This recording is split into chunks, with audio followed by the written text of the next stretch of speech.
Hello, how are you? What's up? It's Uncle Ricky from Uncle Ricky's house. Look, it's like a little minutes past 1 o'clock where I am, and I should have my ass in bed. It's like, yeah, it probably is my bedtime because I am old. But look, I'm up because guess what? They said it was coming. They didn't think it was coming until later in the week, but it seems that the DA in Fulton County, Georgia, probably played, a little chess game.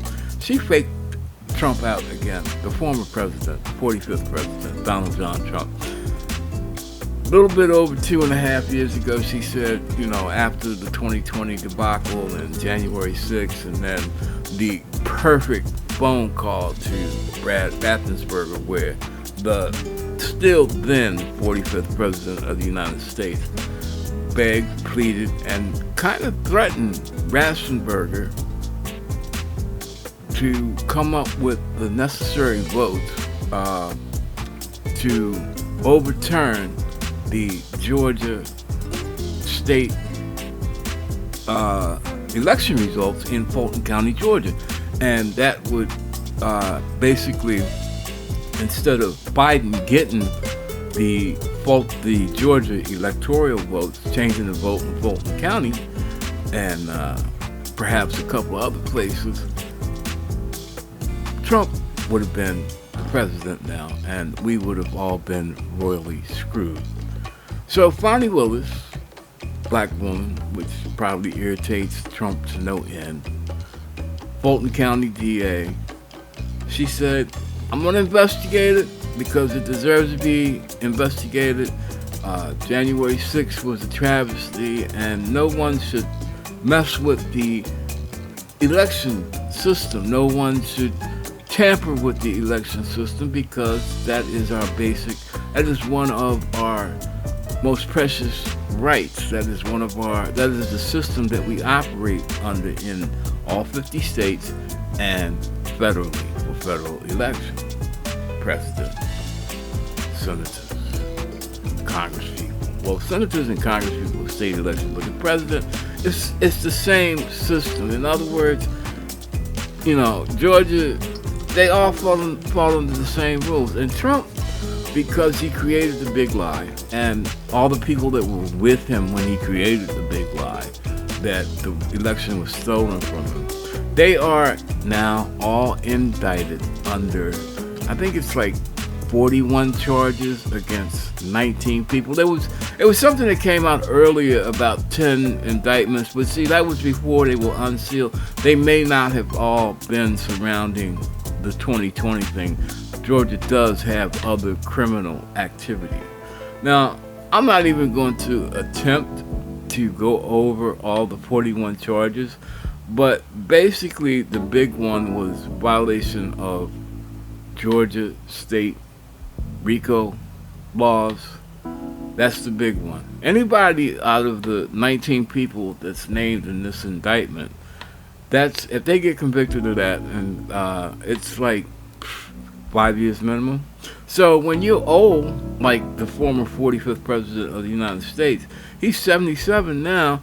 Say the trial takes 9 months to a year, he's going to be like 78, maybe looking at 79, and then you give him 5 years, all them cheeseburgers are going to catch up because they say Trump won't go to jail, but with all the insults, with all the threats, with all the just being a pain in the ass, spoiled ass grown man, I think Trump might wind up in jail because he has pissed everybody off to the extreme end, and he's not done because he's going to cry, he's going to rant, he's going to rave, and he's going to act completely insane to get out of this mess in Georgia.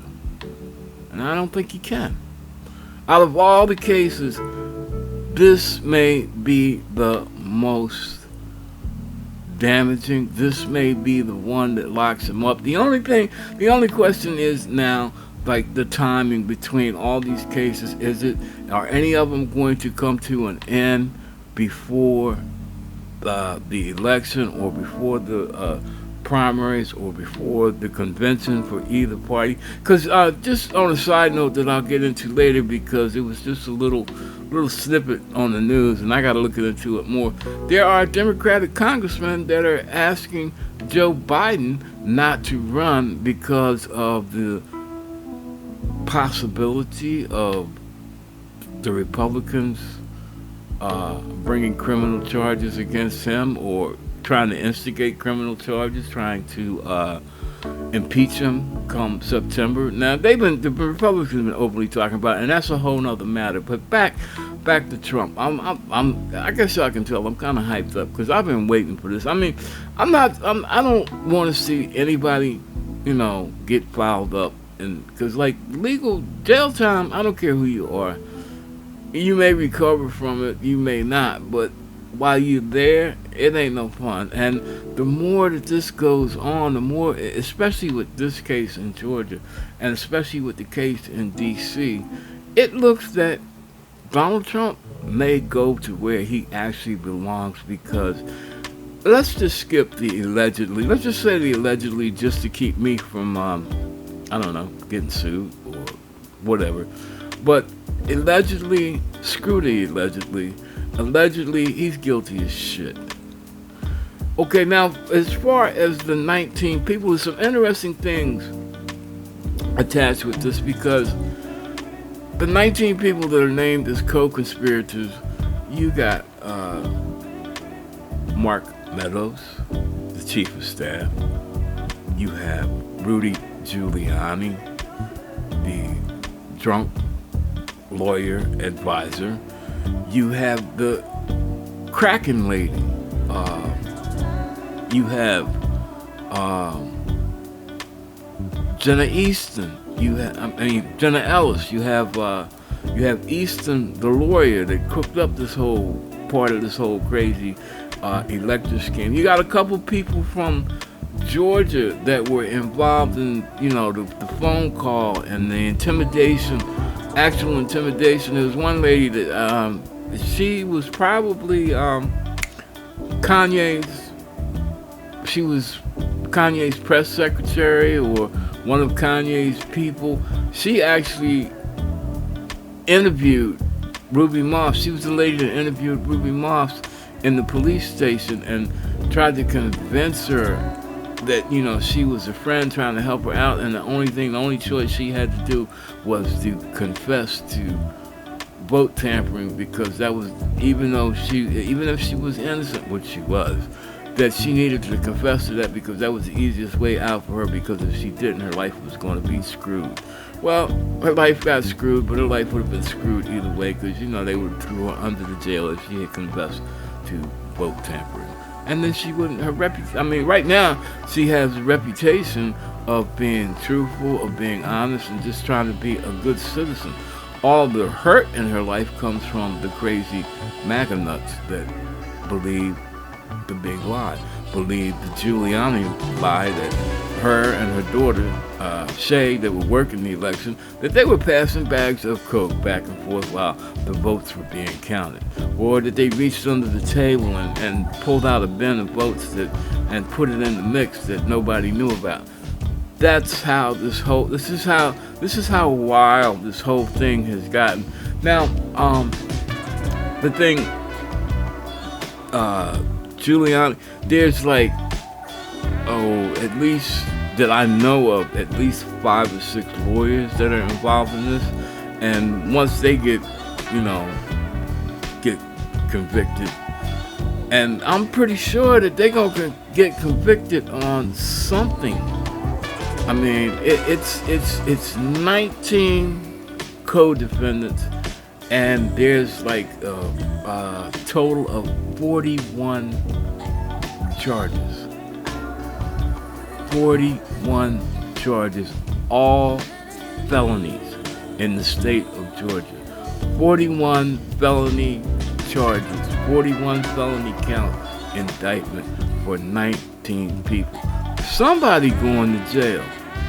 And the thing that's going to worry everybody, that's going to be a danger for Trump, A lot of these people stuck with Trump because, one, they thought that they could get Trump back in the White House. And once Trump was in the White House, that even whatever the Department of Justice tried to do, or, whatever, blase, even if they went to court, even if they got convicted, Trump would do a Steve Bannon for them, just, pardon them. And they would go on their merry way and continue to rape the country. And take us back to 1965, because that's where they thrive.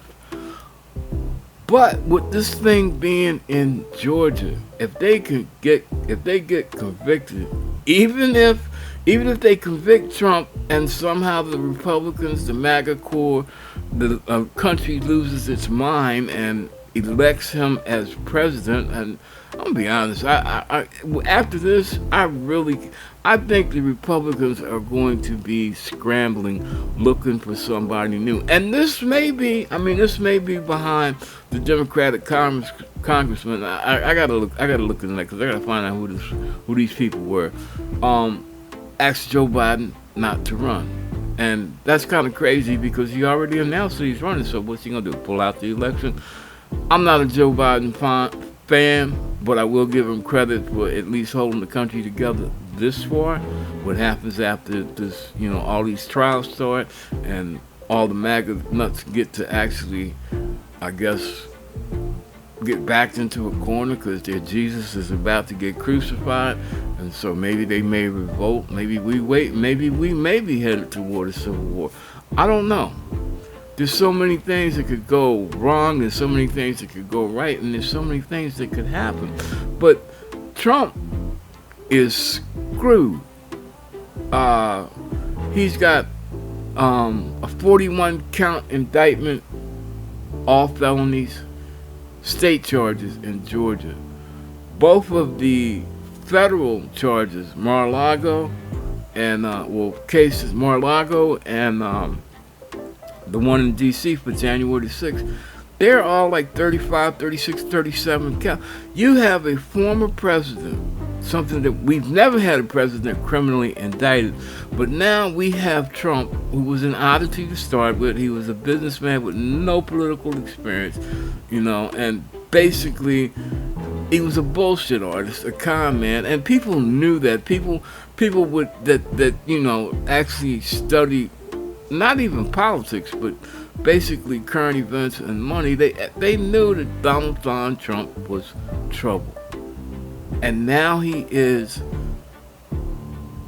twice impeached, 4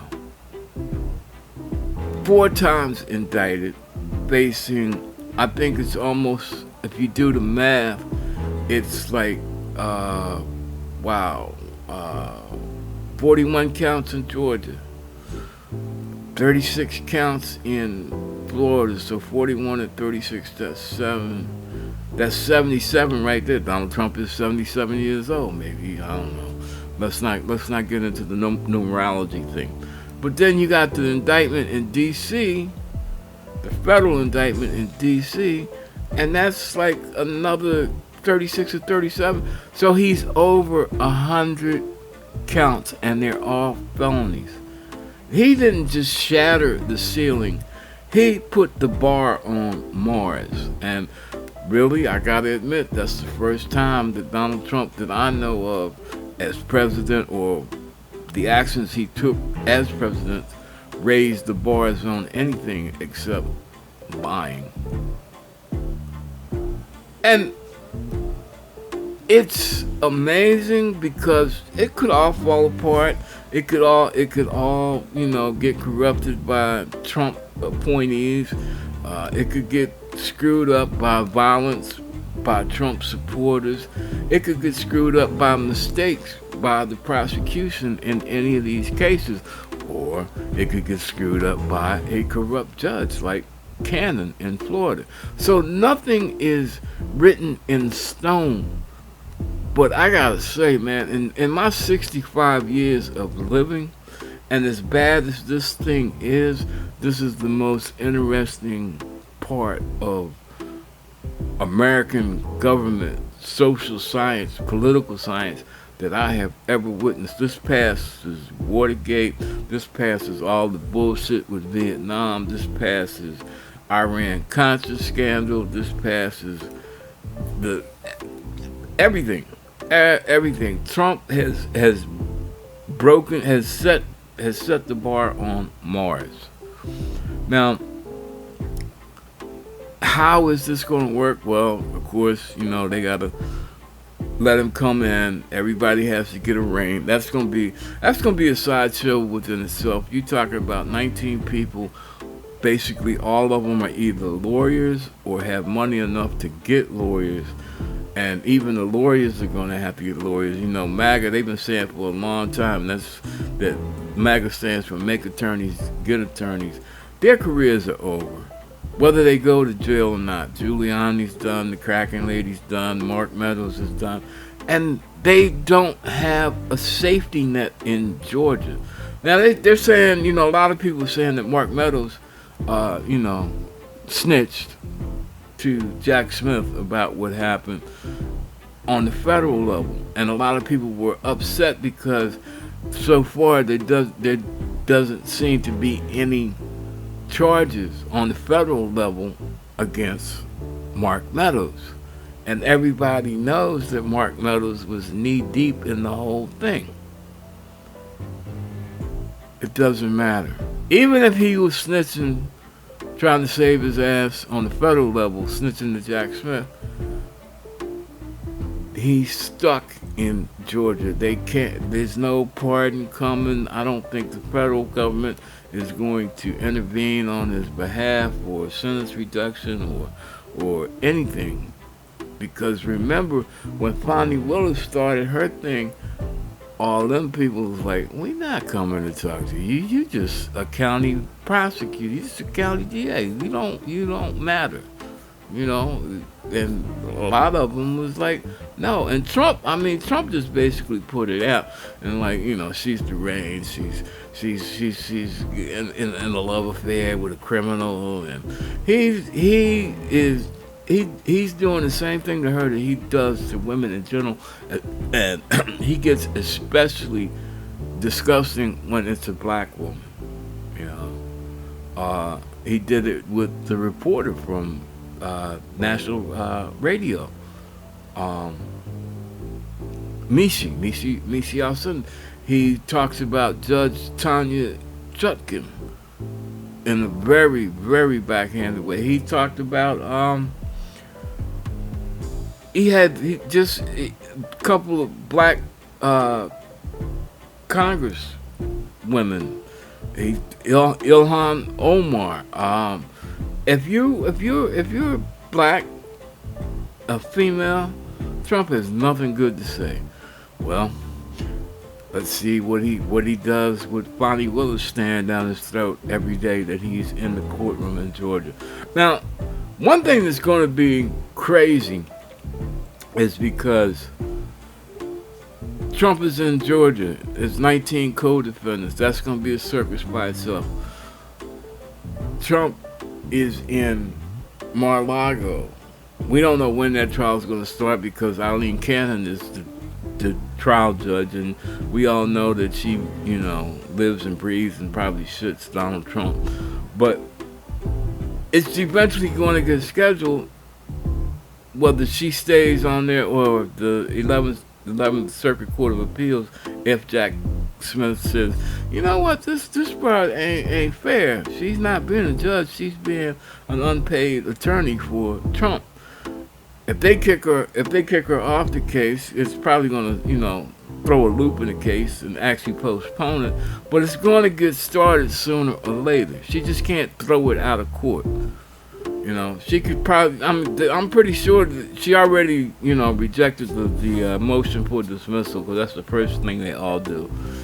Put in a motion for dismissal because you can't prosecute me because I'm the former president of the United States. That didn't fly. It's not going to fly in Georgia. They're going to do it, but it's not going to fly. They're going to try to get Fonnie Willis fired. They're going to try to get McBurney, who I think will probably be the judge. They're probably going to try to dig up shit on him. They're going to talk shit about Georgia, the state of Georgia. They're going to talk about Governor Kemp. They're going to do everything they can to make everybody that has any connection, that has any, any means of either putting the last nail in their coffin or setting them free, they're going to press them. They're going to intimidate them. Now, Tanya Chutkan already told them, said, look, you can't talk about people involved in the federal trials. I'm going to keep an eye on you. You can't intimidate witnesses. You can't threaten witnesses. And his lawyers said, yeah, we're gonna keep a rein on him. And later on that evening, he was out doing the same thing. So that's going to build up. Trump is his own worst enemy. Anybody that wasn't politically connected, if it was a criminal, a real criminal, I'm talking, drug dealing, thug,